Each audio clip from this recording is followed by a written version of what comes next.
प्यारे बच्चों, आप सब कैसे हैं? इस कोरोना के काल में हम लोग नई नई विधाओं से आप तक पहुंच रहे हैं। इसी के अंतर्गत मैं आपके समक्ष एक कविता को लेकर के उपस्थित हुआ हूं।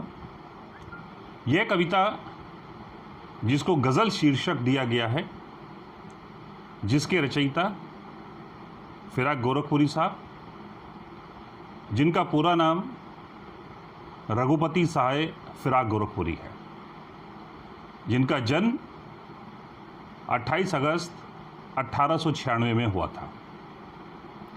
प्यारे बच्चों, गज़ल मूलतः अरबी भाषा से आई है। जब भारत में सल्तनत काल का प्रारंभ हुआ तो पश्चिम और उत्तर पश्चिम दिशा से आने वाले जो भी आक्रमणकारी थे, उनके साथ कई बुद्धिजीवी, पीर फ़कीर, औलिया भारत में आए और जिन्होंने अरबी, फ़ारसी के साथ साथ भारत की हिंदी बोली को अपना करके एक नई भाषा को जन्म दिया और फिर इसका प्रादुर्भाव उर्दू में हो गया। प्यारे बच्चों, भारत में उर्दू गज़ल का प्रादुर्भाव 1310 ईस्वी से अमीर खुसरो के द्वारा माना जाता है। ये गज़ल भारत में अरबी साहित्य की देन है और इसका उच्चतम काल हम भारत के अंतिम मुग़ल शासक बहादुर शाह ज़फ़र के दरबार में देख सकते हैं, जहां पर असदुल्ला खां मिर्ज़ा गालिब, मीर तकी मीर, ज़ौक़ और ख़ुद बादशाह सलामत इस फ़न के माहिर थे। अगर हम फिराक गोरखपुरी साहब की जन्मतिथि को देखें तो आपकी जन्मतिथि 28 अगस्त 1896 है। और प्यारे बच्चों, भारत में स्वतंत्रता का पहला संग्राम 1857 मई में लड़ा गया। उसके बाद ब्रिटिश साम्राज्य की भारत में स्थापना हो गई और मुग़ल बादशाह बहादुर शाह ज़फ़र को रंगून में कैद कर लिया गया। तो फिराक गोरखपुरी साहब पर जो दरबार की उर्दू शायरी थी, उसका प्रभाव हमें देखने को मिलता है। ये गज़ल, जिसका उन्माद ही गज़ल है, जिसका शीर्षक ही गज़ल है, मैं इसका वाचन आपके सामने कर रहा हूँ। यह वीडियो 2 खंड में है, क्योंकि इस गज़ल में 10 शेर हैं। पहले खंड में आपको 4 शेर मिलेंगे और दूसरे खंड में आपको 6 शेर मिलेंगे। तो आइए, 9 रसगुंचे पंखड़ियों की नाजुक गिरह खोले हैं, या उड़ जाने को रंगूबू गुलशन में पर तोले हैं। तारे आंखें झपकावे हैं, ज़र्रा ज़र्रा सोए है, तुम भी सुनो हो यारो, शब में सन्नाटे कुछ बोले हैं। हम हो या किस्मत हो हमारी, दोनों को एक ही काम मिला, किस्मत हमको रोले वे है, हम किस्मत को रोले हैं। जो मुझको बदनाम करे, काश वे इतना सोच सके, मेरा पर्दा खोले है या अपना पर्दा खोले है। ये कीमत भी अदा करें हम, बादुरुस्त ये होश व हवास, तेरा सौदा करने वाले दीवाने ही होले हैं। तेरे गम का पासे अदब है, कुछ दुनिया का ख्याल भी। तेरे गम का पासे अदब है, कुछ दुनिया का ख्याल भी है। सबसे छिपा के दर्द के बारे चुपके चुपके रोले हैं। फितरत का कायम है तवाजुन, आलमो हुस्नो इश्क में भी। उसको उतना ही पाते हैं, खुद को जितना खो लेते हैं। आबो ताब आशार न पूछो, तुम भी आंखें रखे हो। ये जगमग बैंतों की जमक है, या हम मोती रोले हैं। ऐसे में तू याद आई है अंजुमने में रिंदों को, रात गए गर्दू पे फरिश्ते बाबे गुनह जग खोले। सदके फिराक एजाज सुखन के कैसे उड़ाली ये आवाज़, इन गज़लों के पर्दों में तो मीर की गज़लें बोले। प्यारे बच्चों, इस गज़ल में जिस भाषा का प्रयोग किया गया है वो है उर्दू मिश्रित खड़ी बोली। दृश्य बिंब इसमें देखने को मिलेंगे, अनुप्रास अलंकार, पुनरुक्ति प्रकाश अलंकार, विरोधाभास अलंकार, मानवीकरण यहाँ पर आपको देखने को मिलेगा। और साथ ही साथ कवि ने, शायर साहब ने अपने दिल के दर्द को जिस तरह से बयान किया है, इसका एक सुंदर वर्णन भी आपको यहाँ मिलेगा। तो आइए हम पहला शेर देखते हैं। नौरस गुंचे पंखड़ियों की नाजुक गिरहे खोले।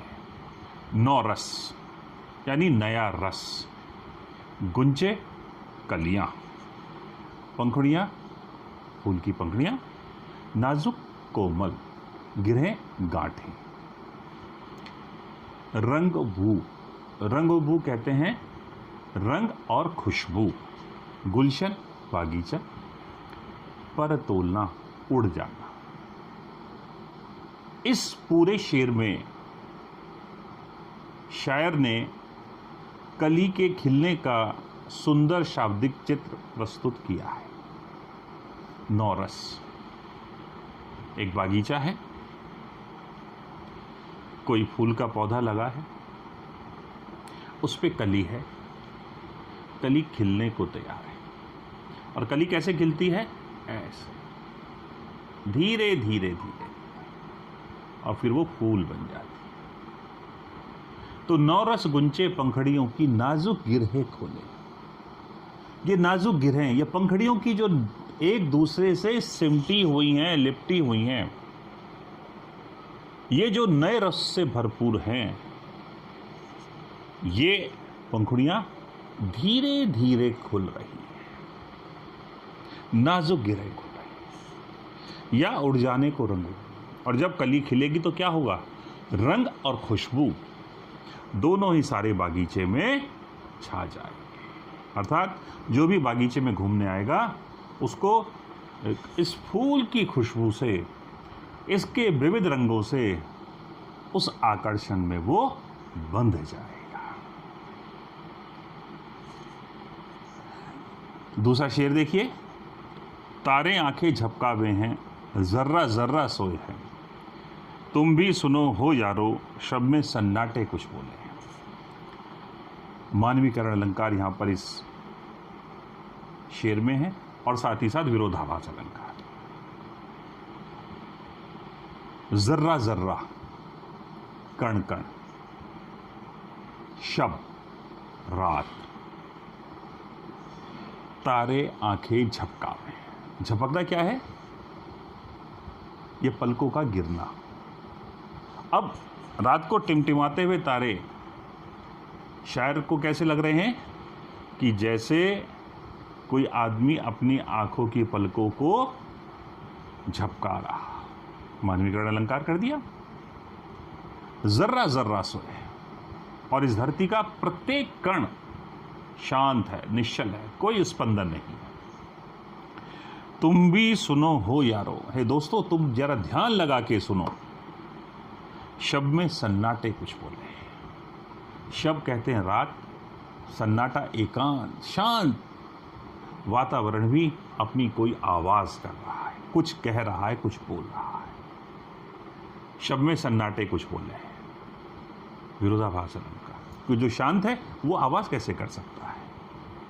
और एक निबंधकार का एक निबंध है सन्नाटा, और उन्होंने कहा है कि सन्नाटे की भी अपनी आवाज होती है, साई साई की आवाज होती है, जो मनुष्य के अंदर घबराहट पैदा करती है, जो मनुष्य के अंदर फिक्र पैदा करती है, जो मनुष्य के अंदर एक असुरक्षा का भाव पैदा करती है। और इतना ही नहीं, ये सन्नाटे हमें सोचने पर मजबूर भी करते हैं, चिंतन का समय भी देते हैं। तो तारे आंखें झपका, रात को तारे आंखें झपका रहे हैं, ऐसा लग रहा है जैसे जो टिमटिमा रहे हैं कि ये आंखें हैं मानव की और ये झपका करके सबको देख रही हैं।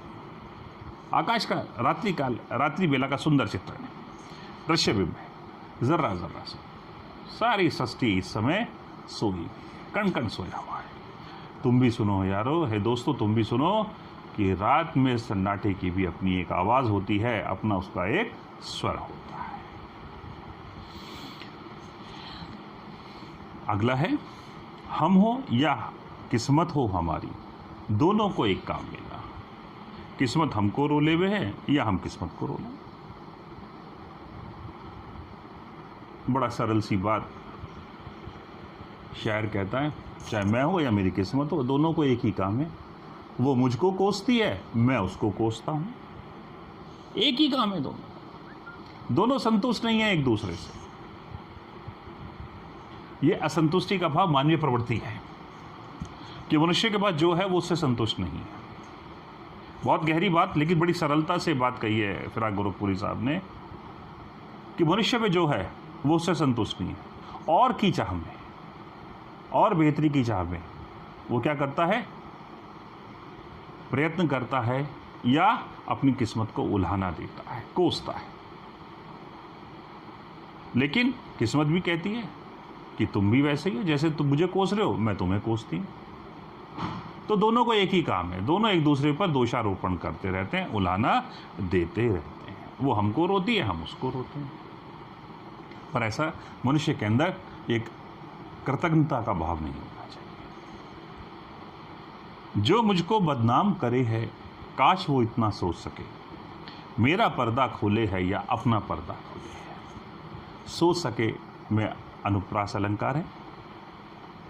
और यहाँ जर्रा जर्रा जो पिछला वो था शेर, उसमें पुनरुक्ति प्रकाश अलंकार है। बड़ी व्यवहारिक बात यहाँ पर शायर करते हैं, क्योंकि ये जो शेर होते हैं ये जीवन से कहीं ना कहीं, जीवन की सच्चाइयों से जुड़े होते हैं। तो फिराक साहब कहते हैं कि जो मुझको बदनाम करे, काश वो इतना सो। आपका कोई दोस्त है, सच्चा दोस्त है, और होता क्या है कि सच्चा जब कोई दोस्त बन जाता है तो हम उससे अपने दिल की गहरी और बहुत ही सीक्रेट बातें शेयर कर लेते हैं। लेकिन जीवन में कभी कभी ऐसा मोड़ भी आता है कि जब हमारा मनमुटाव हो जाता है, हम एक दूसरे के विरोधी हो जाते हैं, तब हम क्या करते हैं, गुस्से में आकर के नुकसान पहुंचाने की दृष्टि से उनके उस गुप्त रहस्यों को, उनकी व्यक्तिगत जीवन की बातों को हम क्या सबके सामने प्रकट कर देते हैं, बता देते हैं। तो ऐसी स्थिति में शायर क्या कहते हैं कि जो मुझको बदनाम करे, काश वो इतना सोच सके कि जो मुझको बदनाम कर रहा है वो एक बार अवश्य सोच ले, मेरा पर्दा खोले है या अपना पर्दा खोले है, कि वो मुझको बदनाम कर रहा है या खुद को भी बदनाम कर रहा है। क्यों? कि तुम अगर मेरे कोई बहुत ही निकट की बात को, बहुत ही रहस्यमयी बात को प्रकट करोगे तो इसका मतलब है कि तुम भी मेरे साथ कहीं ना कहीं इस कृत्य में, इस काम में दोषी हो। तो कहीं ना कहीं तुम्हारे अंदर भी अपराध भाव है, कहीं ना कहीं तुमने मेरे साथ गलत काम किया है। तो ऐसी परिस्थिति में हमेशा याद रखना बेटा कि अगर मनमुटाव भी हो जाए तो जो भी आपके मित्र के साथ बात हुई है उसको कभी किसी पे प्रकट नहीं करना। ये जीवन की एक सच्चाई है, ये जीवन की एक ऐसा मूल मंत्र है कि जो हमें सदैव अपना के रखना चाहिए। ठीक है, अब हम दूसरे खंड में मिलते हैं।